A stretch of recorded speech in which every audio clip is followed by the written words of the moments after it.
Hey guys, welcome back to my channel. What if I told you that the difference between a struggling business and a thriving empire is not just about products or pricing, but about money, where you get it, how you manage it, and what it costs you? Welcome to the world of financial management, where decisions around money shape the future.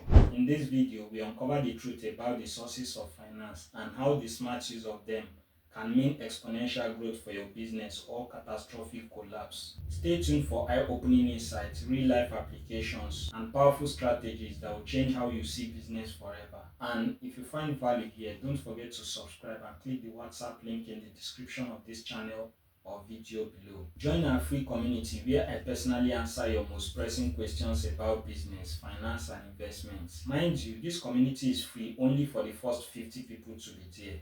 I'm Jude Anyamu. You're on the right channel.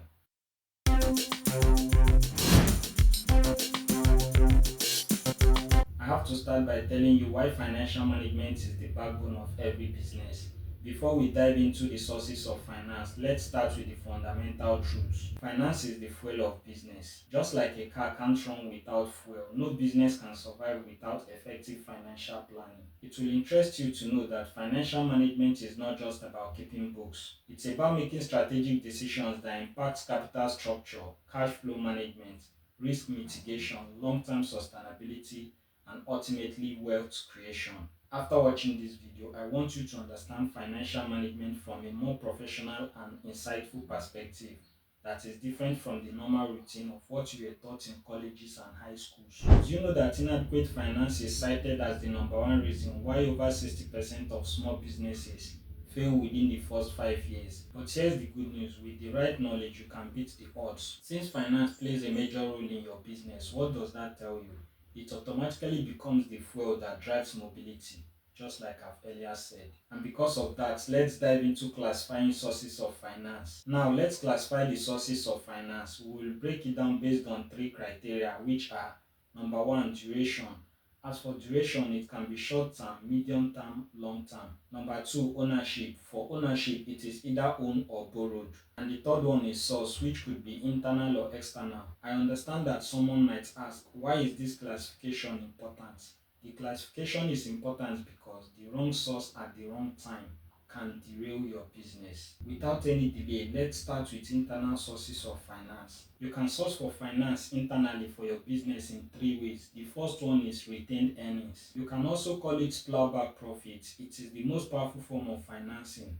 Why? Because it comes at a zero cost. You already earned it. There's no interest and there's no ownership dilution. The second way of internal finance sourcing is depreciation funds. Many don't realize that depreciation is a non-cash expense. Smart businesses reinvest depreciation into new assets. It's subtle but strategic. The third way is personal savings. You can also call it owner's equity. Self-financing builds credibility with future investors. What that means is that you believe in your business enough to risk your money. This is one of the major reasons why investors hardly invest in just ideas. You should be the first finance investor in your business. The key point I want you to know about internal finance is that it's powerful but limited.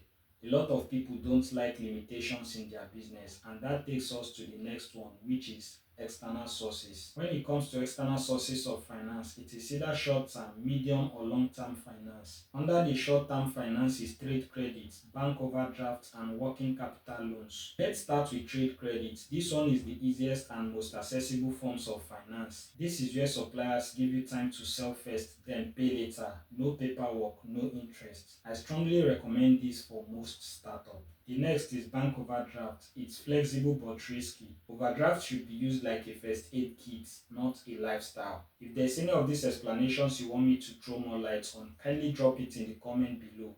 I will find a soft landing to do that for you. So the third one is working capital loans. It is offered for day-to-day operations. These loans are fast but interest rates vary, so read the fine print. Let's quickly dive into the second phase of the external finance, which is medium to long-term finance. Under this phase, you can find term loans, leasing and hire purchase, equity financing, and debt instruments. Term loans is a structured financing for assets like machinery or expansion.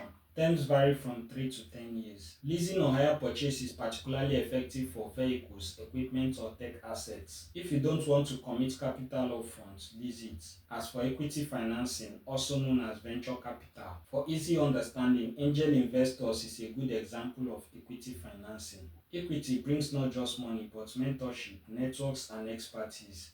But beware, you're trading control for capital. Debentures and bonds are debt instruments. Debt instruments can raise millions without diluting ownership, but is for more established firms. Since I've mentioned key things you need to know about financial management, it is also important to guide you on choosing the right source, which has a lot to do with strategic approach. Choosing a financing method is not just a matter of need. It's a strategic decision influenced by cost of capital, flexibility, control, and risk appetite.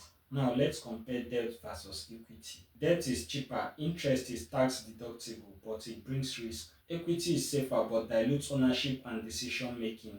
Here's a rule of thumb.